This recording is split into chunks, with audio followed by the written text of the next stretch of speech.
Aunque en realidad siempre estamos hablando de lo mismo, ¿no? De nuestra sociedad, de nuestra gente. La política es una herramienta que sirve para esto. Y estamos preocupados, nos vamos hasta Venezuela. Allí nos está esperando la periodista Carola Briceño. Y lo que queremos es escucharla, porque estamos muy preocupados. Se habla de muertes, de enfrentamientos, de milicias armadas, de civiles que matan a otros civiles, porque unos manifiestan en función de un grupo y de un espacio político y otros de otro espacio político. Esto la verdad que nos angustia. Hola Carola, muy buenos días. Roberto Novoa, desde Buenos Aires, Mar de Ajó, te saluda. Gracias por atendernos. Dale, hola, buenos días Roberto. Muchas gracias a ustedes por darnos la oportunidad de que esto que está sucediendo en Venezuela se conozca, porque realmente hay mucha censura acá en el país, y esto que sucede, esta situación dramática de violencia, represión, y de verdad violencia desatada que tú no sabes de dónde exactamente puede venir, no se está conociendo. Así que cualquier oportunidad para que se pueda visibilizar lo que están viviendo los venezolanos, de verdad que se los agradecemos infinitamente. Carola, nosotros tenemos entendido que en la primera marcha hubo 2 personas muertas, pero algunos amigos en Caracas, compañeros míos de la UIM, me informan que no, que hay más, que hay aproximadamente 14 muertos. Sí, 14 solamente anoche, y es un balance preliminar. Eso fue en una zona populosa de Caracas, una zona bien popular, que por cierto fue la zona donde creció Nicolás Maduro, esa zona donde Nicolás Maduro, que es el presidente de Venezuela, Nicolás Maduro vivió allí, cursó sus estudios de secundaria, donde él caminaba, donde él además aseguraba que tenía el control absoluto y el apoyo total de esa zona. Esa zona anoche se levantó en protestas exigiendo justamente el fin de este régimen y que cese la represión, y la respuesta fue mandar tanquetas a las calles, disparar perdigones, y aparte de perdigones, esto por las fuerzas militares, bombas lacrimógenas directamente hacia los edificios, porque es una zona con muchos edificios, directamente hacia los edificios. Eso hizo que pues muchísimas personas dieran un cacerolazo, todas personas de esa zona dieran un cacerolazo y salieran a las calles. O sea, hubo grupos que salieron a las calles a tratar de estar allí dando la cara a pesar de la represión. Como los militares vieron que no podían detener a la gente, se activó un grupo, los paramilitares que tiene acá el chavismo, que para ustedes serían los piqueteros, grupos armados, de civiles armados, que salieron a enfrentar a la población.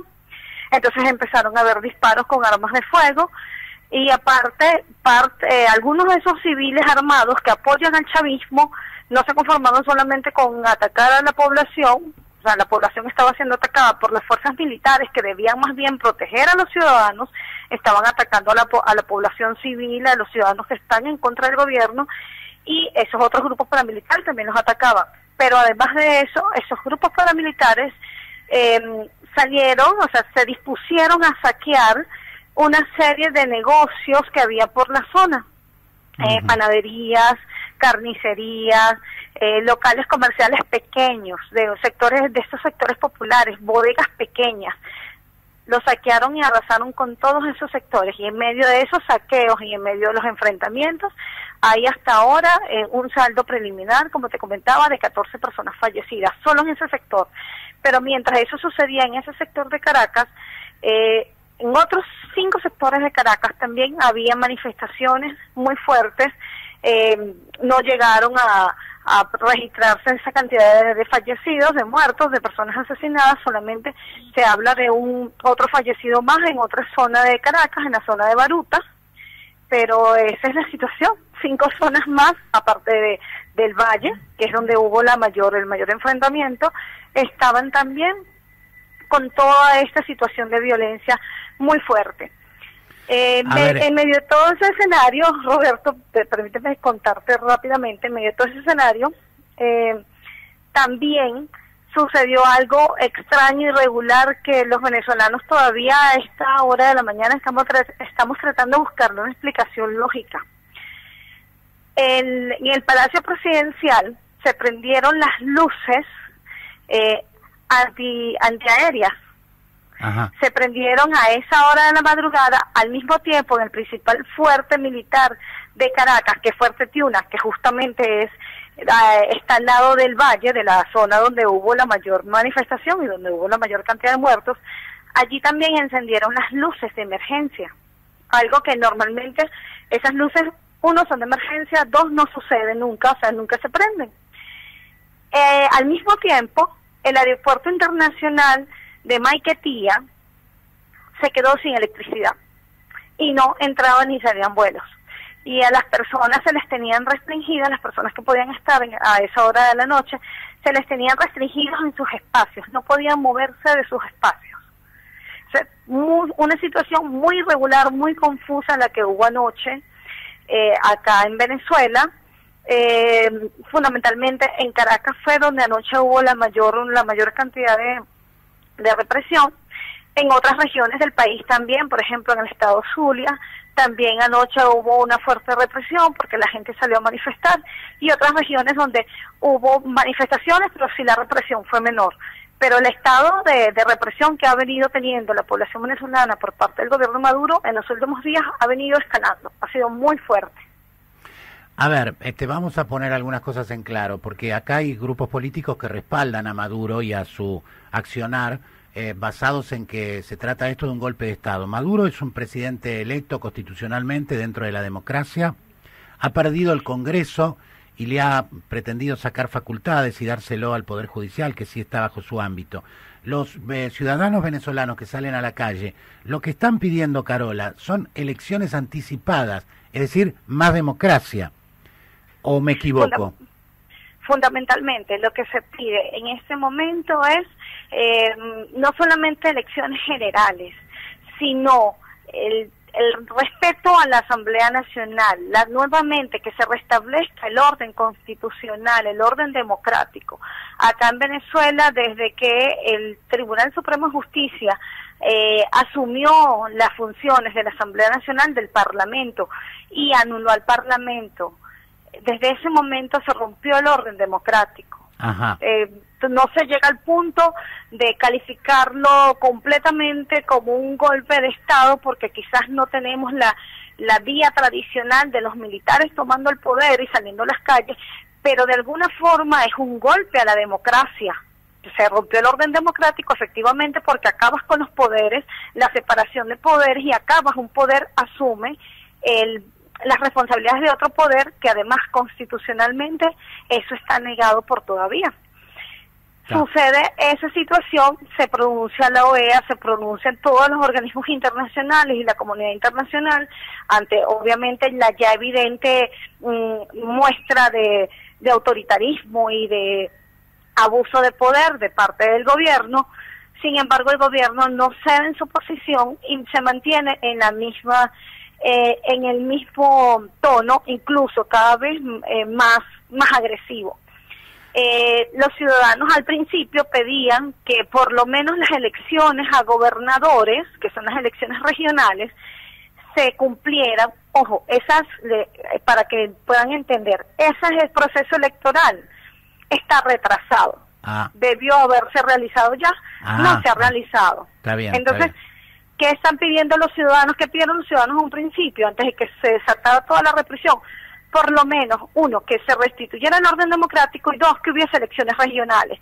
Sin embargo, el Consejo Nacional Electoral no dio respuesta sobre las elecciones regionales, y cuando hubo toda esta represión, empezó la represión a escalar, los ciudadanos ya dijeron: no queremos elecciones regionales, queremos elecciones generales, queremos que esta situación se resuelva por la vía electoral, pero elecciones generales que implique la salida de Maduro, para evitar un derramamiento de sangre mayor que el que está teniendo Venezuela. Las pérdidas humanas y las pérdidas materiales y las pérdidas de oportunidades que está teniendo el país es impresionante. La última pregunta, Carola, la última pregunta, agradeciéndote que estés en línea con nosotros, poniéndonos sin filtro casi todo lo que está pasando en Venezuela, porque los medios de comunicación, cada uno le pone su cristal. ¿Cómo es hacer tu trabajo hoy en Venezuela? ¿Es un trabajo de riesgo?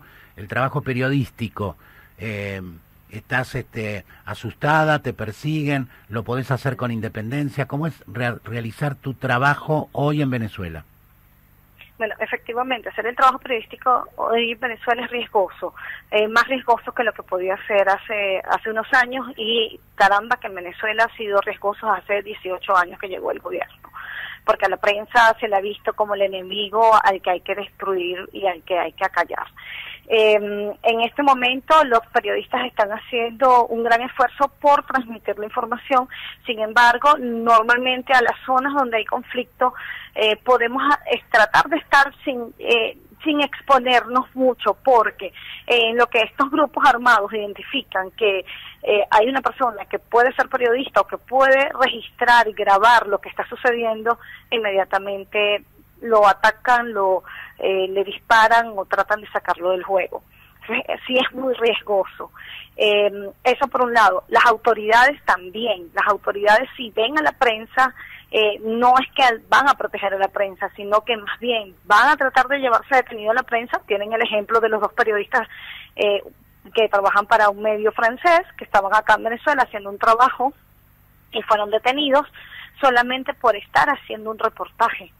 Entonces, acá las autoridades, cuando saben que tú eres periodista, no te protegen, sino que más bien te pueden detener o te puede suceder otra cosa. Nosotros este reportaje y esta gentileza que has tenido la vamos a subir a internet, a nuestro blog. ¿A vos esto te pone en riesgo o preferís que quede de manera radial o no tenés problema? No, yo no tengo problema en que se publique, en que se informe. Lo que sí pedimos es de verdad solidaridad internacional. Viendo toda esta situación uno comprende lo importante que es la solidaridad entre países cercanos, vecinos, hermanos, que esto se conozca. Acá en Venezuela parece mentira, es increíble, pero todo esto que yo te estoy diciendo solamente se conoce por redes sociales, por medios tradicionales no se conoce. La televisión no transmite absolutamente nada.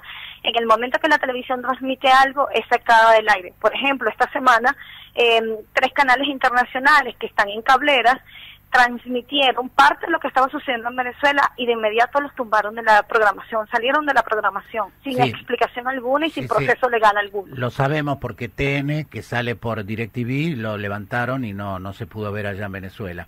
Bueno, ya para ir cerrando, Carola, lo mejor para vos. Estamos hablando con la periodista de Venezuela, Carola Briceño, que ha tenido la gentileza y la valentía y el sentido democrático y el sentido de lo que es la labor periodística en estos momentos de crisis, de atendernos. Vamos a seguir en contacto contigo, en la producción o al aire, como se dé, para tener lo más cercano a la verdad de los hechos que están ocurriendo ahí en Venezuela. Nos preocupa mucho. Por lo pronto, cuídate y te mandamos desde acá un abrazo enorme y todo lo que esté a nuestro alcance para defender tu labor periodística, ahí nos tendrás.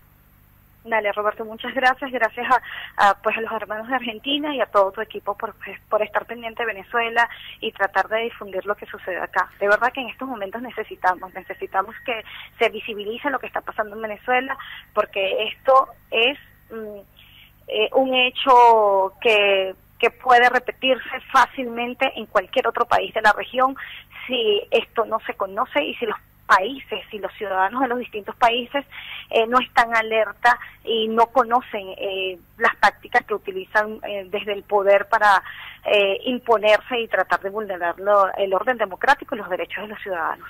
Ha sido muy amable en atendernos, que Dios te acompañe y buen trabajo, Carola, gracias. Amén, gracias.